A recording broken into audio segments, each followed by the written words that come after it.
Hello दोस्तों, welcome to sleepy classes. दोस्तों आज हम एक इम्पॉर्टेंट टॉपिक करने वाले हैं जो यूपीएससी प्रीलिम्स के अंदर काफ़ी ज़्यादा इंपॉर्टेंट है, वो है ईसीडीएनए। आपको पता है कि ऐसी कुछ टर्म्स हैं जो यूपीएससी बार बार पूछते रहते हैं। तो ये टर्म रिसेंटली दोस्तों न्यूज़ में थी, और ये किस लिए न्यूज़ में है कि बेसिकली ये न्यूज़ में इसलिए है कि इन्होंने कैंसर के पेशेंट जो हैं उनके अंदर इसका रिलेशनशिप देखा है। रिलेशनशिप इन द सेंस कि ईसीडीएनए जो है वो कैंसर के अंदर क्या रोल प्ले करता है, और उन्होंने बताया कि भाई यहाँ पे ना ये जो ईसीडीएनए है वे कैंसर के अंदर कैंसर को और ज़्यादा एक्सेलरेट करता है, एज वेल एज जो ड्रग रेजिस्टेंस है उसको भी इंक्रीज करता है। ठीक है जी, तो ये दोनों चीज़ें हैं, इनका क्या लिंक है, कैसे है, उसके बारे में बात करेंगे। ईसीडीएनए क्या होता है उसके बारे में बात करेंगे। चलिए, तो ये न्यूज़ है दोस्तों, रिसेंटली जो है ये पेपर के अंदर छपी थी और यहाँ पे कुछ बताया गया। अब इन्होंने जो सैंपल लिया थे ईसीडीएनए जो है वो अराउंड 17% जो ट्यूमर सैंपल है उनके अंदर प्रेजेंट था।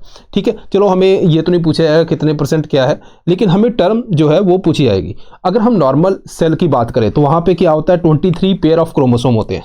ठीक है जी, सो अगर मैं जैसे मान लो यहाँ पे सेल ड्रॉ कर रहा हूँ, न्यूक्लियस के अंदर है, ठीक है, क्रोमोसोम्स है, तो क्रोमोसोम किससे बने हैं तो उसको हम क्या बोलते हैं, डीएनए।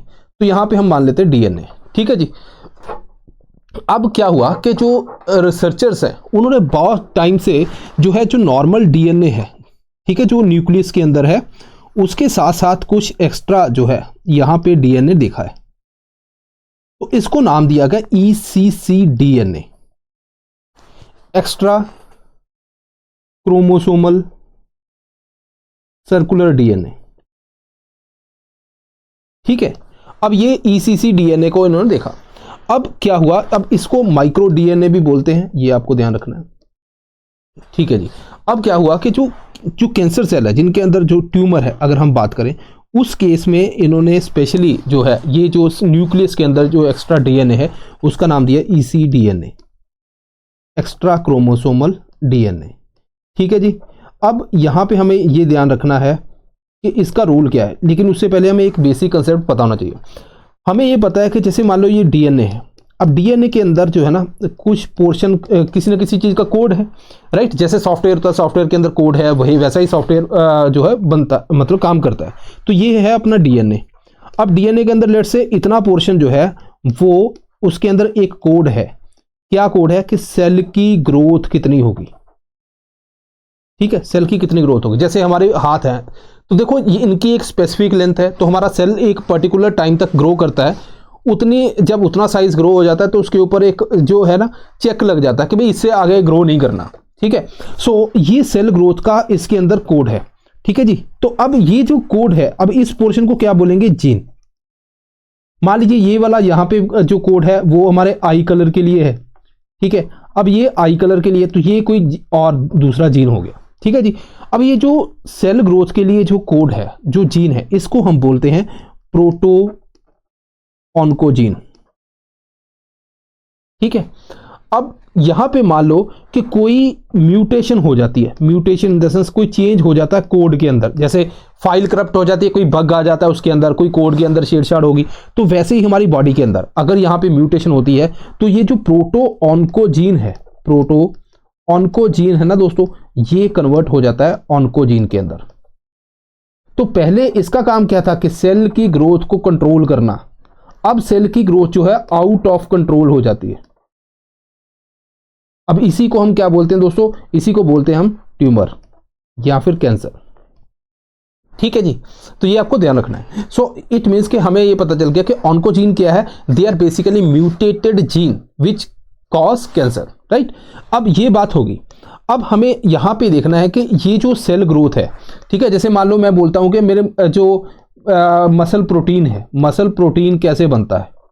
मसल प्रोटीन बनता है कि एक तो डीएनए के अंदर कुछ कोड होगा, मान लीजिए इतना जो मसल के लिए जीन है, ठीक है, ये डीएनए के अंदर कोड है, ये ट्रांसक्राइब इंफॉर्मेशन होती है एमआरएनए के पास, एंड देन एमआरएनए उसी इंफॉर्मेशन को जो उसके अंदर कोड लर्न किया उसने, उसी हिसाब से वो प्रोटीन बनाता है। ठीक है जी, सो इस तरह से सारा काम चलता है। अब हमने ये समझ लिया प्रोटो ऑन्कोजीन क्या, ये भी टर्म है भाई, ये आपको ध्यान रखना है, एग्जाम के अंदर पूछी जा सकती है। ऑन्कोजीन क्या है वो भी हमने पढ़ लिया। ईसीसीडीएनए क्या है वो भी हमने पढ़ लिया। अब ईसीडीएनए वो भी हमने पढ़ लिया, लेकिन इसका रोल क्या है कैंसर के अंदर, उसकी बात करते हैं। तो अब हम यहाँ पे एक प्रोसेस होती है जिसको बोलते हैं क्रोमोथ्रिप्सिस। अब ये बेसिकली जो है कैंसर के अंदर जो है जिन पेशेंट को कैंसर है वहाँ पे क्या होता है कि जो उनका क्रोमोसोम है ये सडनली रीअरेंज करता है अपने आप को एकदम से, मतलब एक ही प्रोसेस के अंदर सडनली, ठीक है। अब उसकी वजह से कुछ पोर्शन जो है ना ब्रेक हो जाता है।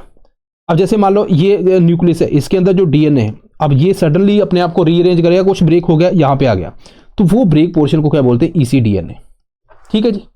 अब ये ईसीडीएनए जो है ये क्या करता है, न्यूक्लियस के अंदर घूमता रहता है, ठीक है। अब उसकी वजह से क्या होता है कि मान लीजिए यहाँ पे कोई पोर्शन है, यहाँ पे पोर्शन है, ये सारे क्लब हो जाते हैं और जिससे बन जाता है ईसीडीएनए हब। अब ये हब क्या है, इसके अंदर एक जीन और होता है जिसका नाम है ऑन्कोजीन। अब इसे क्या है, कैंसर, ठीक है, ऑन्कोजीन। तो ये ऑन्कोजीन जीन का एक हिसाब से घर बन जाता है। अब क्या होता है कि जैसे मान लो मैंने आपको बताया कि जो डीएनए है वो इंफॉर्मेशन किसको देगा, एमआरएनए को, वहां से क्या बनेगा, प्रोटीन। तो जब डीएनए से एमआरएनए के पास इंफॉर्मेशन जाती है तो ये वाला जो डीएनए है, जो ईसीडीएनए है, इसके अंदर क्या है, कौन सा जीन है, ऑन्कोजीन, है ना। ये एमआरएनए को इंफॉर्मेशन भेजता है। तो उसके बाद जब एमआरएनए को इंफॉर्मेशन भेजता है तो मतलब जो ऑन्कोजीन के अंदर कोडेड है वो भी चला गया, जिसकी वजह से क्या होता है, जो कैंसर है वो और तेजी से फैल जाता है। दैट इज कॉल्ड एम्प्लीफिकेशन हो जाती है, ये आपको ध्यान रखना है। सो ये कैंसर की एम्प्लीफिकेशन के अंदर बहुत ज़्यादा जो है रोल प्ले करता है, और इसी की वजह से आगे चल के जो कैंसर के ड्रग्स हैं वो ड्रग रेजिस्टेंस भी हो जाता है, ठीक है जी। तो ये आपको टर्म्स याद रखनी है। अब यहाँ पे देख लेते हैं थोड़ा सा।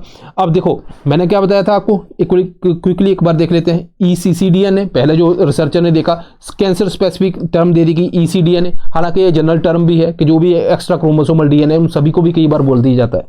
अब ये प्रोटो ऑन्कोजीन क्या है वो मैंने बता दिया, नॉर्मल जीन है जो सेल की ग्रोथ को कंट्रोल करता है। अगर ये म्यूटेट हो जाए तो ऑन्कोजीन बन जाता है। अब यहाँ पे जो ये प्रोसेस होती है, ठीक है, जब डीएनए से एमआरएनए के पास इंफॉर्मेशन जाती है, जब इसकी होती है तो ये ऑन्कोजीन की इंफॉर्मेशन भी भेजता है, जिसकी वजह से क्या होता है, ऑन्कोजीन और ज़्यादा अपने आप को एक्सप्रेस करता है और कैंसर की एम्प्लीफिकेशन हो जाती है।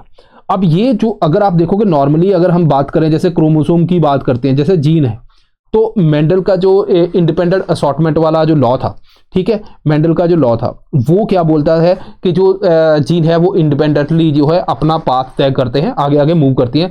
अगर सेम क्रोमोसोम पे वो इकट्ठी कई बार मूव कर जाती है, ठीक है। तो यहाँ पे जो है बाकी को जीन जो है इंडिपेंडेंटली काम करती है, हालांकि उसने अलील वहां पे टर्म यूज की थी। तो यहाँ पे इंडिपेंडेंट असॉर्टमेंट का जो है उन्होंने लॉ दिया था। लेकिन ये जो है ये ऑन्कोजीन यहाँ पे ईसीडीएनए क्या है, पूरे क्लब के अंदर इकट्ठा ही मूव कर रहा है, ठीक है। सो यहाँ पे इंडिपेंडेंट वाला तो कुछ है नहीं कि कोई जीन अलग इंडिपेंडेंट अपना मूव कर रहा है, तो ये इसको भी वायोलेट करता है, ये आपको ध्यान रखना है, ठीक है। अब इसी प्रोसेस को क्या बोलते हैं, जैकपॉट इफेक्ट।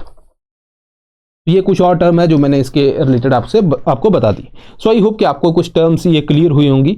तो इसी के साथ दोस्तों अपना जो शिखर 2 है, जो यहाँ पे 31 टेस्ट है, तो मतलब मैंने बोलता हूँ हमेशा कि टेस्ट अगर दोगे तो प्री आराम से क्लियर होगा, टेस्ट नहीं दोगे तो प्री के अंदर बहुत ज़्यादा चांसेस कम हो जाते हैं, क्योंकि सबसे अगर ज़्यादा कोई लर्निंग है वो टेस्ट ही आपको देता है। तो यहाँ पे दोस्तों जस्ट 4500 रुपीज़ के अंदर ये अभी अवेलेबल है, तो डिस्काउंटेड है। तो आप चाहो तो इस नंबर पर कॉल करके या यहाँ पे sleepy.classes@gmail.com यहाँ पे विजिट करके जो है अपने जो भी आपने ज्वाइन करना है उसको कर सकते हैं। सो दिस इज ऑल दोस्तों, सो मिलते हैं next time. Thank you very much.